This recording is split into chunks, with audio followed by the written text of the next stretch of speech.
Bonjour mesdames et messieurs, bienvenue dans ce flash d'information. Du 8 au 17 août prochain se tiendra à Dakar au Sénégal la semaine ivoirienne de Dakar, foire économique, commerciale, culturelle et gastronomique.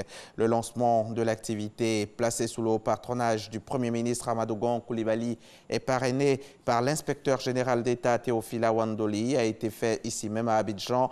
C'était jeudi dernier, 18 juillet, dans les locaux du ministère des Affaires étrangères. L'événement, je le rappelle, est à sa deuxième édition. Le reportage de Sidonie Davila tout à l'heure dans le 13h.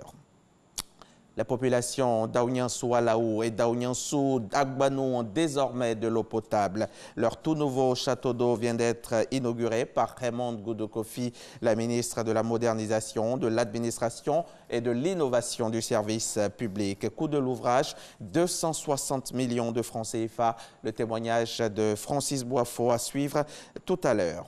La Côte d'Ivoire et les États-Unis d'Amérique renforcent leur coopération dans le domaine militaire. Un bâtiment de la marine américaine a accosté à Abidjan pour renforcer les capacités des marins ivoiriens et mener des activités et des actions civilo-militaires. Outre la formation dans les domaines tactiques des fusiliers marins, la délégation américaine s'est rendue au village SOS d'Abobo pour faire des dons aux pensionnaires. Le reportage d'Abou Sanogo.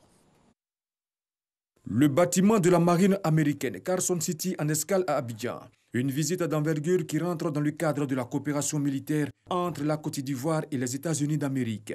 Après des échanges avec le contre-amiral Nguessan Kwame Célestin, chef d'état-major de la Marine nationale, et les visites des installations de la Marine nationale, la délégation américaine a déplié son programme opérationnel. Pendant que simultanément certains membres formaient les fusiliers marins dans les techniques d'intervention pratiques à bord, d'autres s'attilaient à l'état des lieux dans les locaux de l'hôpital militaire d'Abidjan.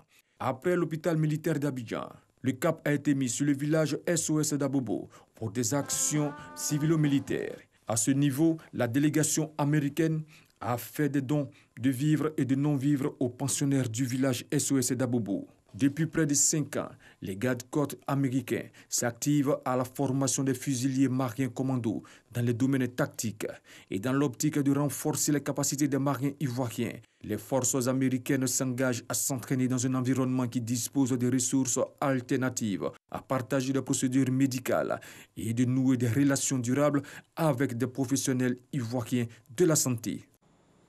Reportage signé donc Abou Sanogo. Des hommes armés ont attaqué 3 villages dans l'état de Sokoto, dans le nord-ouest du Nigeria, faisant au moins 37 morts. C'est ce qu'a rapporté dimanche dernier les sources locales et officielles. L'attaque a eu lieu donc mercredi. Des bandits, ainsi qu'ils sont désignés dans cette région, sont arrivés en moto. Ils ont mené des raids dans 3 villages du district de Goronio. L'état de Sokoto était jusque-là rarement la cible d'attaques d'envergure et la situation préoccupe Abuja.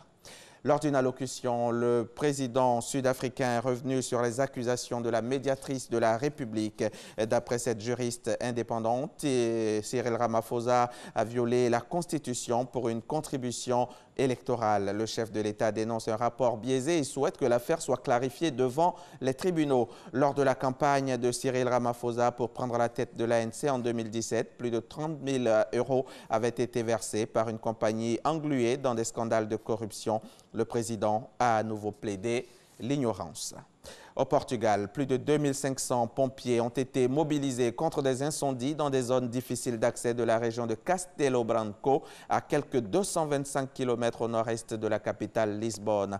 Le bilan est pour l'heure de 20 blessés, 12 civils et 8 pompiers, dont un gravement. La police n'écarte pas la piste de l'acte criminel, notamment car 5 départs de feu simultanés ont été enregistrés. Elle a arrêté un homme de 55 ans soupçonné d'en être à l'origine. Une enquête a été ouverte.